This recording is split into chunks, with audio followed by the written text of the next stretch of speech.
there's no pressure on you to be global. There's pressure on you to think about who is around your table, to think about who you're bringing in to start a strategy. In an American multinational, for example, or wherever that multinational is headquartered, to think about the proximity bias, obviously, that exists, but also to think about how you're thinking about folks from outside the US as an underrepresented voice at your table. You have an office full of Americans where, let's say, the office is based in Amsterdam. You have plenty of Dutch talent, but how are you thinking about outside of yourself, outside of the proximity that you work within on a day-to-day basis, who you're bringing into those spaces?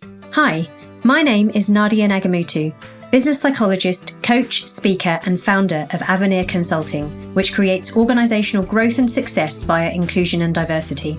We've been discussing the benefits that diversity brings to companies' bottom line performance for decades with more and more evidence.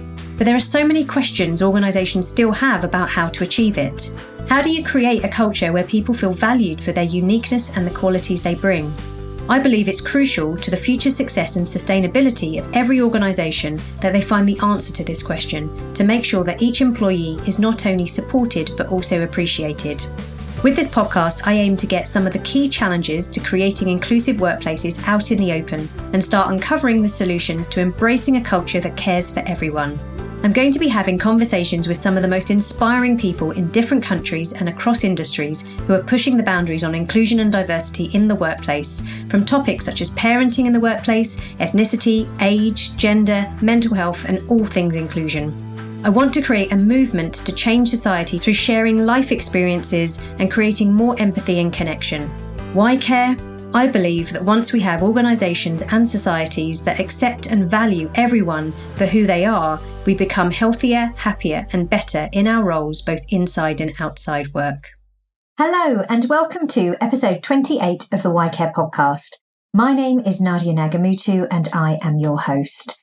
Before introducing this episode, I'd like to make a special request that you rate and review the Why Care podcast on your podcast player. This makes more of a difference than you may realise and will allow people to find and listen to the show.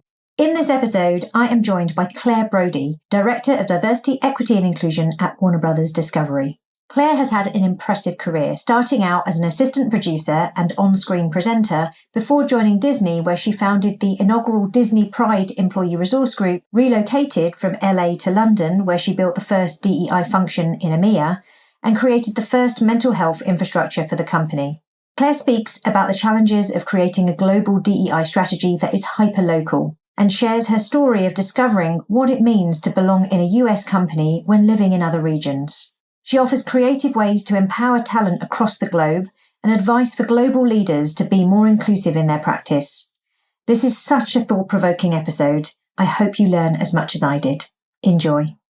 Claire, it is an absolute pleasure to have you on the Why Care podcast show. I'm very excited about our conversation. Thank you for joining me. Thank you so much for having me. I'm a big fan of yours and the podcast, so it's really wonderful to be here. Thanks again. I would like to start just by getting a sense of your background, your career. How did you end up in diversity, equity, and inclusion? Yes, so I ended up in diversity, equity, and inclusion in a more roundabout way, let's say. I think I was a film school graduate. I grew up in small town East Texas, went to school at the University of Texas at Austin, always wanted to move to LA. That was always kind of my dream. And so I did that after university. And I started my time in LA pursuing comedic acting, pursued on-camera hosting. And also at the time, I think in university, I was so fascinated by organizational culture. And so I've spent quite a bit of time at a number of different media companies doing trainee apprenticeships, internships, covering phones, whatever I could kind of get my hands on to get into the space. And that was really fascinating to me. Ultimately, I landed a role with the Walt Disney Company. I started at a network called, at the time it was ABC Family. It's now Freeform.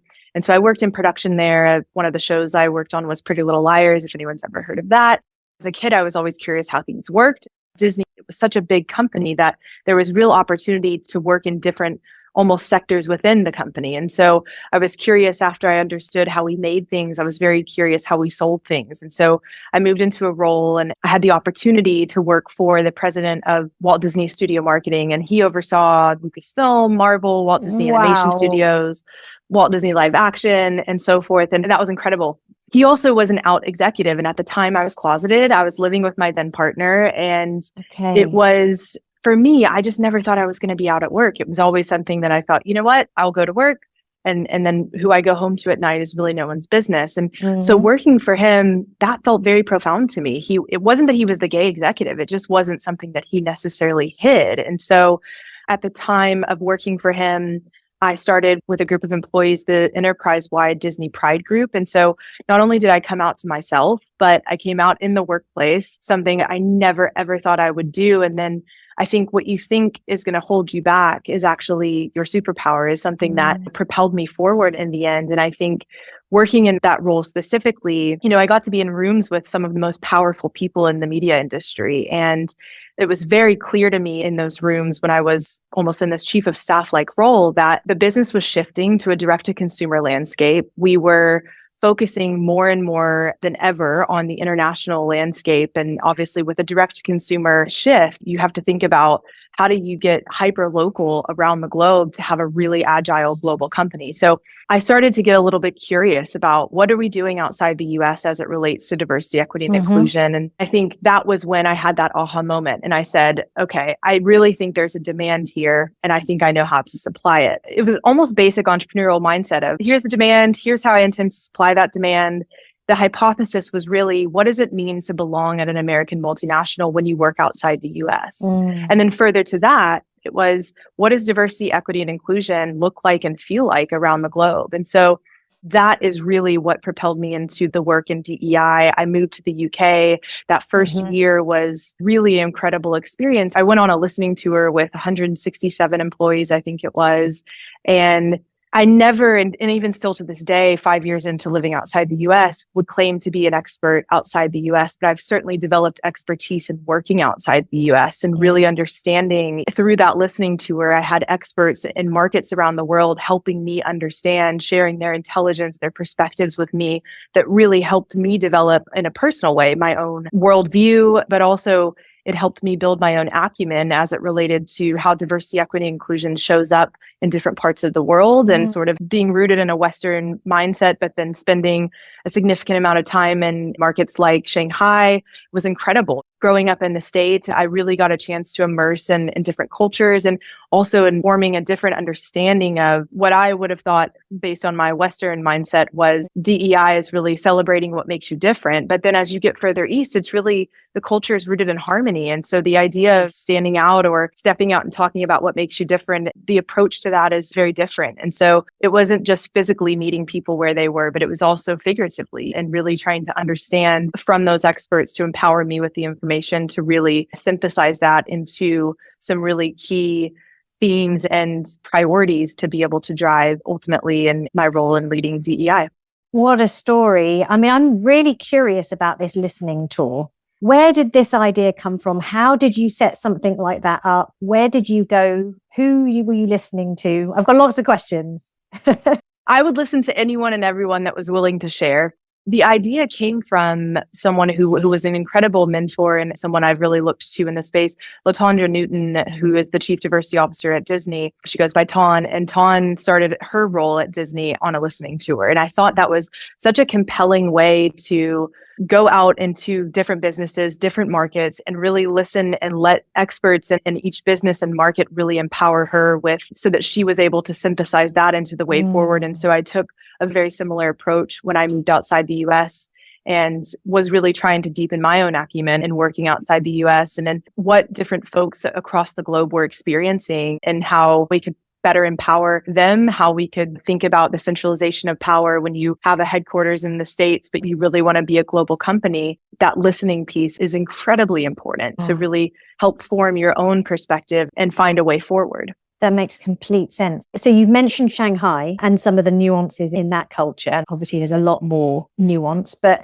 what other countries did you visit? Where else did you get that information from? That's a great question. So in terms of that first year, I spent about 6 weeks with our office in Shanghai, which at the time was the headquarters for APAC. I was based in the UK, so I was spending quite a bit of time in and around London. and also in a number of markets within the EMEA region. After that first year, I ultimately was appointed to build DEI infrastructure for the EMEA region. And that was about, with the acquisition of Fox at that time, we were operating in 28 markets.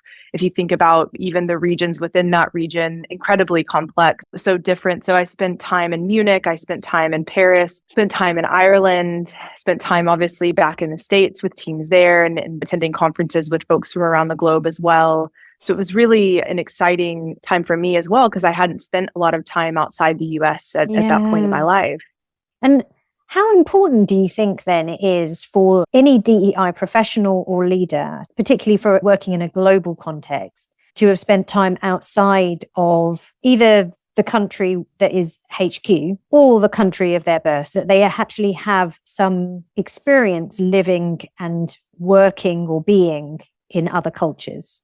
I think it's incredibly important if someone has the privilege and opportunity or access and is in a position in their life where they are able to relocate from a personal perspective. And I've talked to a number of other expats about this journey to self-discovery. When you are away from your home country, when you're away from all the things that give you your identity, whether it's something as simple as the car you drive or the friends you have or the gym you go to or whatever it may be, all of these things give you your identity. And so when you are displaced, you're the independent variable in a new environment and you have to figure out. And for me, it was really that journey of going from feeling really lonely to being empowered and being alone. And so I think that sense of self and that self-discovery piece is really important. But beyond that, I think people are doing what they can with what they know. And as Maya Angelou said, until we know better, can we do better? And so it kind of goes back to, if you don't have the opportunity or aren't in a place in your life where it's practical to move outside the US or outside of your home country, whatever that may be, I think it's incredibly important to think about the people that you have in your network, to think about that proximity bias, to think about how to enrich your perspective based on the perspectives you're listening to, that you're welcoming in, that you're absorbing, that are creating not just your sense of self, but also helping develop your perspective and view on the world. And I think understanding what something isn't is also understanding what something is. And so coming here outside of kind of the HQ for me here in the UK, when you get chucked strategies from the US team that are meant to be, quote, scaled across different regions, the art of localization is something that I really learned by understanding what it wasn't in that instance. And so I think that's a really critically important piece to think about, spending time with people around the globe to help enrich your perspective.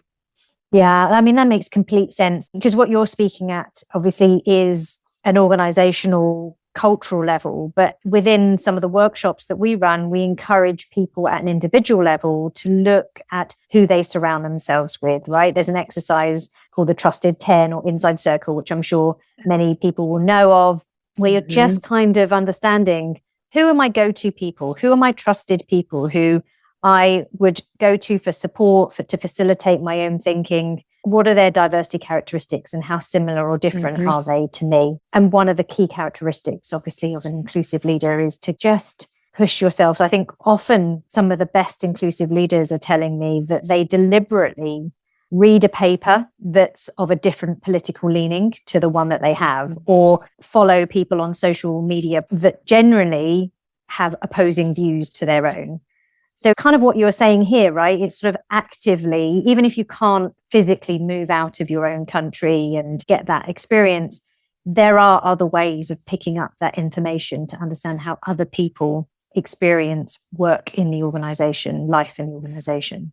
Absolutely. If you're in a position of power, let's say the US is the HQ in a multinational in this instance, if you have the opportunity to offer work assignments or stretch assignments for folks to spend time in the US, for example, that's incredibly important as well. One of the things that one of our DEI sponsors for the EMEA region, Tasia Filipados, put into place was a talent mobility scheme that was really about creating visibility, but also empowering talent across the globe by providing opportunities to spend time in the HQ for their own development as well, but also so that folks and leaders had visibility to their expertise, to what they were driving. And I think that's incredibly important opportunity as well. That's a really interesting point that you raise, which is often opportunities come from those who are in closer proximity to head office, right? And hence why something like a talent mobility program, to get people closer to that, to where decision making is taking place and more of the corporate kind of strategy is decided is important. However, not everyone can get close to head office, particularly with globalization, with so many satellite offices. Even if a satellite office is huge, right? I've worked in organizations where I'm speaking to people in a pretty large London office where America is head office, and they still feel like they're undermined or they're not considered when decisions are made, that they're just told that in order to progress in the organization, it's easier to do it if you're closer to head office. How do you create equity in a global organization? Is it possible to get away from the head office versus other offices? I think it's a really great question. I think that you have a situation where power starts to get bottlenecked, or rather perspectives outside head office, for example, or even in a region like EMEA, let's say the UK is your head office. These other markets are feeding in or sharing initiatives that they're driving on a local level that might actually be the best way forward for the enterprise. But if those individuals don't have the visibility to leadership in a decision-making role and their perspectives are bottlenecked, you have a problem with that, but the company at large will suffer from being able to be as agile and as hyper-local to create that globalization of the organizations. Another opportunity outside of thinking about just the power dynamic and how to make sure that you keep more voices at the table is thinking about, let's say if you're based in the US and you have a global strategy and your thought is, we're going to scale this out across our regions. That already takes away from regions being able to feed into that quote global strategy. So I would almost reframe that to say, instead of scaling a strategy to make it global, why don't you empower your regions to inform you as you're creating that global strategy with what makes sense within their regions, so that it's not actually a strategy that's made in the US that's then scaled, Right. but it's a strategic framework that each of the regions feed into. And then they take that framework and make that make sense within the context of their businesses, of their markets. And I think it's really just flipping that on its head of, we're not going to scale this. We're actually going to empower our regions to empower us as the experts so that we can create a really nimble and global strategy. Yeah. Given the scale of where, for example, an organization like Warner Brothers Discovery is in the world, that sounds incredibly challenging to create momentum and engagement. Firstly, actually, this is important, and it's important for our organization because of this. So because every organization has so much nuance with regards to diversity, equity, and inclusion and how it plays out in their culture, and also how much of a lens or how important that culture feels it is. And as you mentioned just now, that what's important to one local culture or country is less important to another. And so how do you mobilize every local DEI team? I assume there are sort of multiple little teams working in their own countries or regions to come together and create that. Great question. I think that's incredibly complex when you work across an enterprise. I think you have many different brands. You have a suite of brands, essentially, each with their own very specific cultures, and each with cultures that deserve to sort of be met with integrity of protecting that culture, of what made that brand so special that ultimately it became a part of this enterprise. I think when it comes to mobilizing local teams, it's really about empowering those teams, first and foremost, as the expert. If I think back to my role specific within EMEA at Disney at the time, I met with each of our markets and said, first and foremost, you are the expert here. So I am looking to you to really empower me with the expertise of this market. And we started with 2 dimensions of diverse identity that each of them sort of, whether it was gender, whether it was race and ethnicity, and sort of started from there, which I think anytime you can make DEI make sense within the context of a business or a market in this instance is really important. It's important for employees to feel seen. One of my favorite things thus far in my time at Warner Brothers Discovery was an email that went out about summer hours, which I think is quite common, particularly in the UK, where we have really short days in the winter. So we usually kind of have a company-wide summer hours offering where folks are able to essentially have a Friday afternoon off to enjoy the sunshine, sort of rework their week in a way that they're able to do that. In the email that went out recently, the summer in the Southern Hemisphere is starting. And so even the acknowledgement from our chief people officer that the summer hours in the Southern Hemisphere are starting on these dates, that is such a small thing, but it's these small little things that compound over time to create that effect of feeling included, of feeling seen.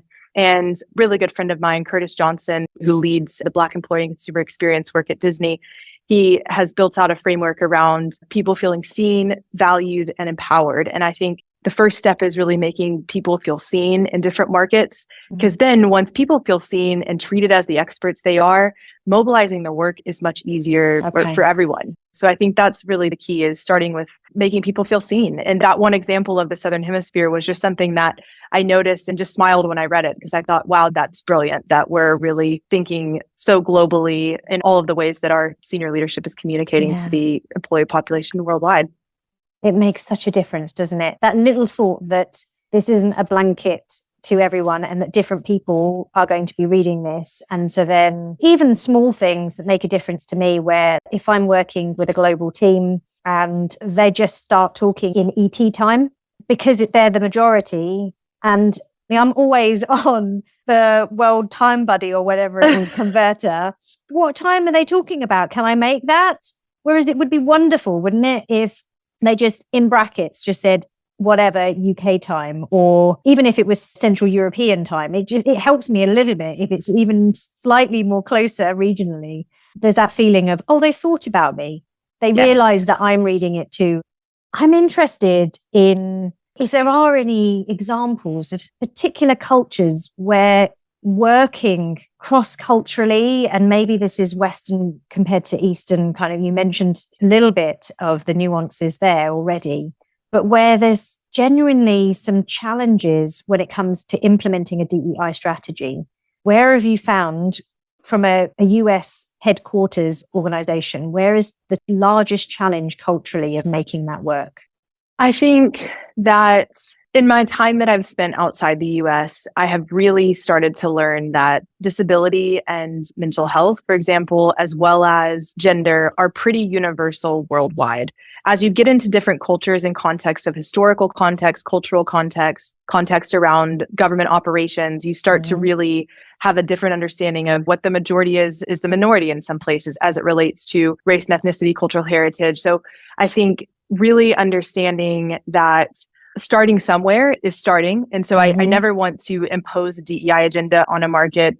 I think it's also understanding what can we do within the four walls, or at least the virtual walls of this organization, to make our people feel safe, to feel supported, and to be able to do their best work. And I think outside of that, there are other efforts that you can make within a local community. Obviously, the organization at large has a government affairs team that can work on lobbying or supporting certain pieces around governments and changes there. But I think from my perspective, since living outside the US, it's really been meeting people where they are and meeting people within the challenges and the obstacles that they face, rather than sort of trying to impose an agenda and try to force progress in a place that it might not even be safe for the individuals that you're working with to push for that progress in that moment. So really being able to step back and say, what can we start with, and how can we find an entry point into this conversation and into this work? Yeah. And when you just said that, they might not even be ready for that yet. The conversations around LGBTQ+, and obviously you identifying with that community, how do you personally navigate your own values and what's important to you and your identity when you're working with a culture that doesn't necessarily accept, or even it could be illegal to have a diversity characteristic that you hold? It's challenging. It's a moment where I step into understanding my own privilege of where I grew up, where I worked in California, moving to the UK. When I'm in markets or spending time in parts of the world where I don't feel safe as the human being that I am, it's sobering in the sense that I also can reflect on what a privilege I've had to be in a part of the world where I have been able to be myself. And it's not that I don't experience microaggressions or things that come with being, quote, othered, but at the end of the day, I'm still a human and impacts you in some way. I've tried to sort of harness that energy into what I can do to support LGBTQIA plus folks within those markets or parts of the world where I personally don't feel safe myself. So it's almost given me the opportunity to double down on how to support, and also through the lens of other diverse characteristics and communities across the board. Yeah. It's such an important question to ask of a DEI practitioner, right? Because we work in this space and our role is to support and meet people where they are, as you say, but when they're not then accepting of some of the things that are important to you or that you identify with, I think that it can be a real challenge for as you say, we're human, right? So of course it's going to affect. So I'm interested then about some of the leaders that you've worked with. Are there any themes or are there any clear gaps typically that you see in leaders when they're working cross-culturally that they need to work on in order to embrace and be more effective as inclusive leaders? I think it's a great question. I would go back to what I was speaking on earlier around empowering the experts. And I fell into this trope when I lived and worked in the US, which was, oh, we're a global team, or my role is global, so I have to be global. And they start to put this pressure on yourself. And I think now, having worked outside the US for several years, I look back and think, there's no pressure on you to be global. There's pressure on you to think about who is around your table, to think about who you're bringing in to start a strategy. In an American multinational, for example, or wherever that multinational is headquartered, to think about the proximity bias, obviously, that exists, but also to think about how you're thinking about folks from outside the US as an underrepresented voice at your table. You have an office full of Americans where, let's say, the office is based in Amsterdam. You have plenty of Dutch talent, but how are you thinking about outside of yourself, outside of the proximity that you work within on a day-to-day basis, who you're bringing into those spaces? So I think the advice or the gap that I've seen is don't put the pressure on yourself to be a global leader. Just make sure that you have people around your table from around the globe, and that will happen. Yeah, I love that. Certainly, I've experienced in leaders where they're working globally and they're very senior in their role, that it gets to a point where they feel so overwhelmed by the task at hand. How do I be this inclusive leader and ensure that everyone feels like they belong? And they get a bit stuck. They're not doing very much at all. And the gap gets bigger in terms of what they need to work on. I'm interested in any sort of global initiatives that you've put in place that have been really successful in creating momentum for DEI, but also impact, real impact across regions? There's one thing that comes to mind immediately for me. So when I moved to the UK, and those first 6 months were really challenging on a very personal level with my own mental health and ill mental health. And I, at the time, was very surprised and also felt very supported in the UK. It felt like mental health was something that wasn't a bad word. It wasn't something that people weren't trying to address. It was, you would be on a tube and you would see it's okay not to be okay. And then, or I heard at work that they were going to do a mental health first aid training and see how that was going to go. And it thought, okay, of course, if we have physical health and mental health, everybody has it. So why wouldn't we have mental health first aiders in the same way we have physical health first aiders? And so that for me, and I think the personal place I was in at the time, was something that I started initial conversations with some colleagues in the US. It was shut down. We don't really go and venture into that. We're not experts in mental health. And so we want to make sure that we're really careful. But it felt like if I was imposing that US perspective in the UK, that it didn't feel right. I think the Princes had been very open with their journey of mental health because of the loss of their mother. I think culturally, it just felt like the UK was further ahead. And so I actually found a couple employees at the company that were very passionate about mental health and being able to destigmatize that in the workplace. And so we created a led by employees for employees mental health network called TRUST. It stood for Talk, Recognize, Understand, Support, and Triumph. And that was met also with the mental health first aid training courses that HR was running. So we kind of had the crisis point, but we also had this amazing mental health network that was really about destigmatizing the conversation, about creating opportunities for people to embrace their mental well-being in a way that had never really been done before. And after we got it off the ground, speaking back on Latondra again, I remember sharing it with Ton and thinking, I might walk into work tomorrow and lose my job because I've launched this in the UK and I'm not sure if this is going to go over. And ultimately, it was met with so much positivity. And little did we know, we were 4 months out from a global pandemic where mental health was going to enter the forefront of every conversation in every workplace. And so even the folks that were hesitant initially when I wanted to launch this in the first place, we're knocking down the virtual door to say, Claire, can you share those resources? We want to start a chapter of trust, or we want to start somewhere, and we know you have some great work. So it was a real opportunity to spotlight the fact that, first of all, we had another market outside the US that was ahead of the game. It was an opportunity for me to step back and say, I'm not going to impose my American perspective to stop this from happening. I'm actually going to do the opposite, take a risk and put this forward. And it's been an incredible journey just to watch that happen and be able to see how that's been scaled across the enterprise. Love that. So how many trust groups or networks have now been created? Do you know? I think there's around 7 now across the EMEA Wow. region. And again, kind of back to that globalization, mental health is something everyone has. So it's a really universal entry Yes. point into the conversation. Then you could even click down further and say, obviously, we know that marginalized groups are experiencing more ill mental health than non-marginalized groups. So there's a real universal entry point, I think, globally, which is, so for markets that maybe weren't ready to jump in on the LGBTQIA plus work, they were open to the mental health network trust. So it was a great bridge as well into building more of our DEI agenda and going deeper into the work. I love that. I really enjoy that example as just a way in where everyone can connect with this. Exactly. So we're coming very close to the end of our conversation, and I've got so many more things I want to ask you, but I'm asking this of all my guests, and I'm in the process of writing a book. It's called Beyond Discomfort.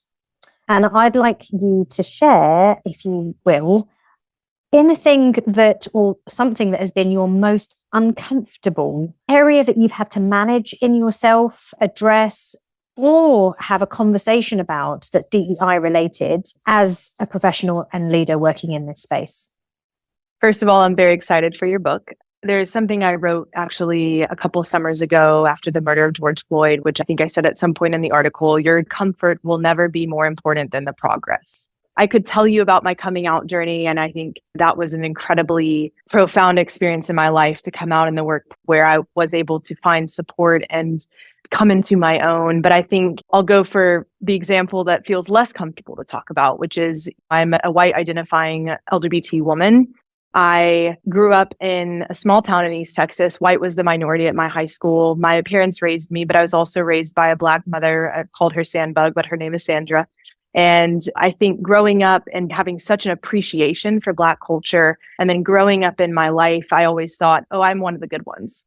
And because so many of my friends are Black, I'm quote one of the good ones. And just because I have had the privilege of being exposed and have an appreciation for Black culture in the way that I do, doesn't absolve me of my white identity. And to use a term that Rachel Cargill has coined, the potency of whiteness and acknowledging my own whiteness and acknowledging when I step into spaces or the potency of whiteness and the hysteria that comes from that, that's been an incredibly uncomfortable journey to say, actually, I'm not, quote, one of the good ones. That's not something that exists. Every single day, it's really a journey for me to deconstruct the things that I believe, the systems that I operate within and benefit from, and really think about what that journey is, which is a daily practice. I listened in the last couple of weeks to your conversation with Mark. It's that active allyship. It's being responsible of the pursuit of allyship and not necessarily calling myself an ally, but being in pursuit of owning what I can within the spaces that I can influence myself,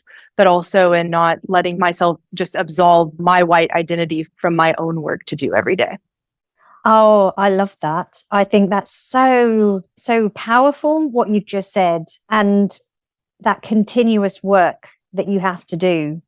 Because whilst you can relate to, and you might feel you have an inner understanding due to who you were raised by partly, and also the school you were in and your upbringing, and that actually there's more, the complexity of DEI, and when it comes to race and ethnicity, is so deep. The history is still so raw in so many ways that walking through the world with the color skin that you have, which is white, still influences you, how you're treated, the lens that you see the world and everything else. And thank you for sharing that. I really appreciate it. Absolutely. Thank you. And thank you for writing your book. Yeah. I'm very excited to read it. I will absolutely send you a copy. Thank you so much, Claire. If people want to get hold of you, what social channels are you on? I am available on LinkedIn. That's probably the best platform for me to connect with folks. So look forward to it. Brilliant. The link to everything that Claire and I spoke about today is going to be available on the show notes page, the usual place, avenirconsultingservices.com under podcasts. I have loved speaking to you, Claire. I could speak to you for so much longer. I really appreciate your time. Thank you. Likewise. Thank you so much. I'm so grateful for the chance, and speak soon. That concludes episode 28 of the YCare podcast. I found Claire's humility and dedication to her learning and understanding of self so inspiring. I love how she followed a path to the UK so she could experience firsthand the challenges of working for a US company when living outside the States. Do let Claire and I know what you thought of today's show. You can find me on LinkedIn and Twitter with the handle @Nadia_Nagamutu. As always, I really appreciate your support of this podcast through leaving a review on whatever platform you're listening and spreading the word by sharing it with your friends and family. Huge thanks to Mauro Kenji for editing this podcast and Glory Oliboru for supporting with the show notes and getting it out there on social media.